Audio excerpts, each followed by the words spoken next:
Questa è una parte delle mura di cinta di Villa Dolfina a Castelfranco Veneto. Le forti piogge hanno fatto crollare una parte dell'argine. Il sindaco Stefano Marcon questa mattina ha effettuato un sopralluogo per verificare la situazione. Come si vede è ceduto parte della mura di cinta di Villa Dolfin, le cui cause sono ascrivibili in parte sia al maltempo, in parte sembra anche uno scarico otturato. L'amministrazione si è già attivata per mettere a punto degli interventi sperando che le prossime piogge non peggiorino la situazione. Abbiamo già fatto un punto della situazione assieme ai tecnici della provincia, quelli comunali e il Genio Civile di Treviso, competente in questa zona, in questo argine del Muson, con i quali siamo rimasti d'accordo di trovarci venerdì e fare il punto della situazione.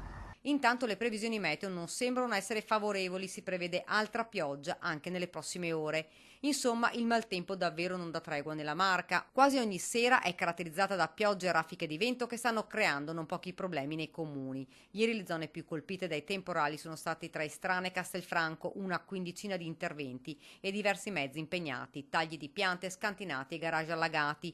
A Cusignana, con una folata di vento, è letteralmente volata via la copertura di un capannone. I vigili del fuoco sono intervenuti per ripristinare con i teli il tetto del fabbricato. Medesima situazione sabato notte, un temporale si è battuto nel Trevigiano con un violentissimo acquazzone accompagnato da forti raffiche di vento che hanno assunto in breve tempo la configurazione di una tromba d'aria. Le zone colpite sono state tra Canizzano e Quinto, numerosi alberi sono stati sradicati, per questo è stato chiuso anche un tratto del percorso ciclopedonale Treviso-Stiglia, dove piante e grandi fusti si sono abbattuti lungo la via. Non solo, ma anche diversi danni ai pali della luce del telefono. Colpita anche la Noalese, dove i vigili del fuoco sono intervenuti immediatamente per liberare la statale dalla caduta di rami ed alberi.